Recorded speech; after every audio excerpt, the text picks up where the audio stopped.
مثلا قاضی ابو یوسف شاگرد امام ابو حنیفه رحمت الله علیه، ببینید امام ابو حنیفه رحمت الله علیه وظیفه قاضیگی را قبول نکردند، زندان شدند، در زندان وفات کردند، ولی بعد وفات حضرت قاضی ابو یوسف وظیفه را قبول کردند. حتی اولین آدمی که لقب قاضی القضات داده شد این کس قاضی ابو یوسف بود، یعنی شاگردی نزدیکترین امام ابو حنیفه. این واقعا ببینید قاضی ابو یوسف روزی بود مقصد یتیم بودن، از نزد مجلس امام ابو حنیفه میگذرد، اون به نزد کاسب میرفت، موزدوزی تعلیم میگرفت. وقتی که از نزد مجلس امام ابو حنیفه میگذرد میشیند که پسند میآید درس فقه درس میدادم، درس برایشون معقول میشد، بعد میشینند در درس. وقتی که میشینند به کاسبی نمیرند، وقتی که به کاسبی نرفتند مادرشان جستجو میکند، پرسجو میکند که برای چی 2 درهمی که هر روز می آورد نیست. 2 درهم یعنی باشد اکن تقریبا 20 سامان 30 سامان همین اطراف ها، همین قدر به نزد کاسب شاگردی میرفتن، هم تعلیم میگرفتن، هم 2 درهم میداد. 2 درهم یعنی از همه پولی کم، 2 درهم، 1 درهم نه 2 درهم. خیلی نام چنین خریده میشد. یتیم بودن، کم بغل بودن. بعد مادرشان میفهمد که ابو یوسف در نزد مجلس امام ابو حنیفه میشیند. بعد آمده امام ابو حنیفه رو میگن که همین بچه رو میگن چی کن، در درس اجازت نته، این یک روی کرده ایستاده است، به مقصد این باید کاسبی میرفت، تعلیم کاسبی گرفته به ما دوستون میآورد، ما زندگی ما از قفای همین است. بعد یتیم است، میگن پدرش نیست، گذشتگی است. بعد امام ابو حنیفه میگن که من همین بچه آمده در درس من شیند، من هر روز 2 درهم میدیم. ببینید امام ابو حنیفه که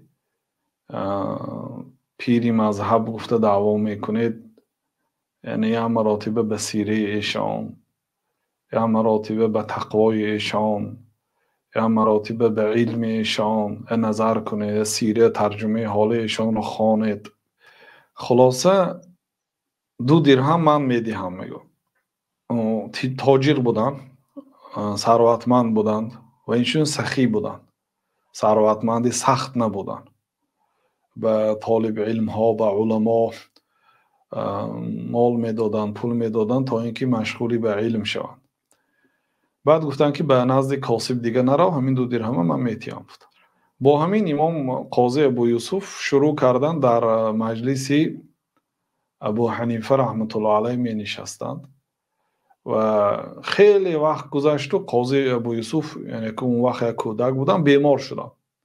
وقتی که بیمار شدند از این پیشتر همین مادرشان باید این کاسب شود، گفته وقتی که به همون 2 درهم هم راضی نشده بود، گفتند که این فرزند تو حالی فلوزیچ میخورد. گفتن فلوزیچ این یک حلوایی که شاه ها در داخل یک صحن، یک ظرف طلایین و قیمت بها، البته در ظرف طلایین نوشیدن خوردن حرام است، عموما در ظرف قیمت بها این حلوای میخوردین. این که حلوای خاص است، آدم های عادی اینه نمیتوند خورده و فقط در مجلس های خاص اونها همین طعام میخوردین. میگم که این فرزندت من در نزد من تعلیم گرفت، حالا این فرزند تو فلوزیچ میخورد. میگم سانی وای میگفت که فلوزیچ کجا و این یتیم بچه من کجا؟ باور نمیکنم، واقعا باور نمیکنم. یه آدمی کم بغله وقتی که میگه که این فرزندت حالا یه آدمی با آبرو میشد، باور نمیکنه. داخل کاش میگه، یعنی که ما از رحمت الله تعالی اینقدر امیدی کلان نداره بعضی آدم ها. بعد ابو یوسف بعد خیلی اینکه تعلیم علم گرفتند، بعد از آن بیمار شدند و ابو حنیفه رحمت الله به عیادت بیمار رفتند. وقتی که امام ابو حنیفه به عیادت بیمار رفتن مردم حیران شد. شما تصور کنید یک عالمی مشهوری که همه میشناسد برای یک کودکی مثلا جوانی که هیچ کسی نداره یا یتیم هست کم بغل است عیادت کنی، وقتی که میبیاد مردم زیاد جمع میشن میبینن، بعد میپرسند، بعد وقتی که میبرایند از نزد ابو یوسف میبرایند در همون بیرون خانهش میگن که بعضی میپرسد که حضرت برای چی آمدید؟ خلاصه میگن که من این قاضی ابو یوسف یعنی که ابو یوسف مرگش برای من وزنین تر است از مرگ 1000 نفر مسلمان عامی. مرگش برای من وزنین تر است از مرگ 1000 نفر مسلمان عامی. با این سخن به گوش ابو یوسف میرسد. ابو یوسف میگن که این دلالت می‌کند که من یعنی در علم یک صاحب مکانت شدم گفته.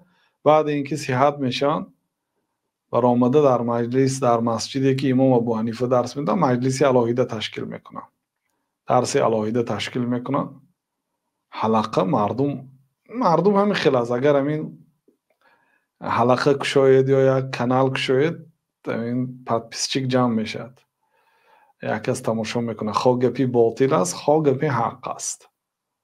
اون یک آدم چند سال پیشا در بعضی ناحیه ها دعوای پیغمبری کرد، چند آدمو قبول کردن، ولی راست میگفت پیغمبر است قبول کردن. عجیب است، یعنی یک چیزی باطل یا آدمی بی سواد یا آدمی مانندی به جادوگر یا دعوا میکنن مردم قبول میکنن. خلاصه قاضی ابو یوسف خود علم داشتن آخه، یعنی به یک منزله رسیده بودن که بهترین شاگرد شده بودن ملکه، خیلی علم آموختن. بنابراین امام ابو حنیفه چنین گفتن که مرگ این از 1000 نفر برای من وزنین تر است.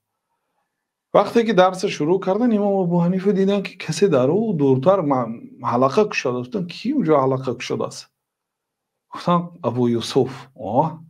ابو یوسف عالم شده است. گفتن خیز گفتن یا آدم رو از ابو یوسف یک مسئله الله پرس. گو که من به نزد دوزنده رفتم، لباس متا بردم، کرته فرمایش دادم که برای من کرته بدوز. وقتی که کرته مرا دوخت است مثلا در روز گفتگیش وقتی که آمد است که کرته مرا گفتم من کدام کرته؟ من تو متا نگرفتم، از تو فرمایش نگرفتم.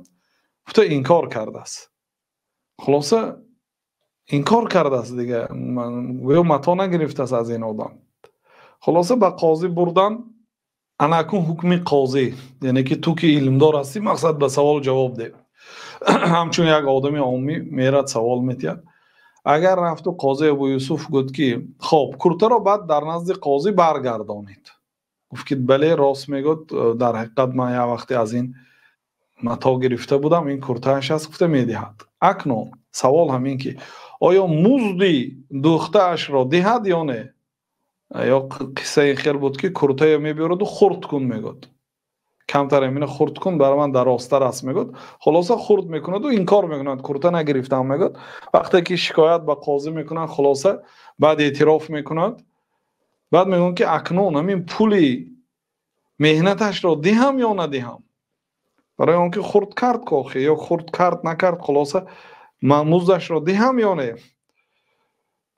بعد ابو حنیفه با تعلیم دادن که اگر گوید که ها میدهی گویدم خطا کرده گفت اخطأت گفت، اگر نمیدهی گفت باگو که اخطأت گفت.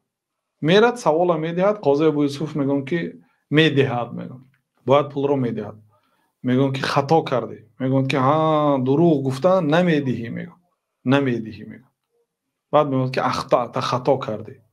بعد یک دقیقه اسم میگد و میخیزد به نزد یا لحظه اسم میگد و به نزد کی میبیاد؟ به نزد امام ابو حنیفه رحمت الله علیه میبیاد. بعد امام ابو حنیفه میگن که اگر دیده میشد، میگن اگر همون کرته را به مقاس خودش مقیاس خودش یعنی رزمیر خودش دوزنده و رزمیر خودش مناسب کرده خورد کرده باشد نمیدهد. اگر به رزمیر صاحب کرته خورد کرده باشد موافق طلب و فرمایشش میدهد. وقتی که این جواب گرفت ابو یوسف میرد به سوال اون سوال دهنده جواب میدهد و بعد میگوید که برادرها حلقه و آخر رسید میگوید و ترک میکند و اومده در مجلس امام ابو حنیفه میشد. یعنی من حال علم نگرفتم. و بعضی جوان ها همین 2 روز علم میگیرن دیگر تا 20 سال 30 سال در نزد یک عالم نشینن، علمای پیشینه نمی برآمدن برای تعلیم دادن. اگر رفت و تعلیم تینم چیزای معیده تعلیم، قاعده بغدادی، نحو، صرف، فنهای خرد درس میدادن، تعلیم دادن لغت عربی، تعلیم تجوید، تعلیم قرآن، درس های معیده را تعلیم میدادن. فتوا مسئله وزنین است. خلاصه بعد قاضی ابو یوسف تا زمان زندان شدن امام ابو حنیفه از ابو حنیفه تعلیم گرفت.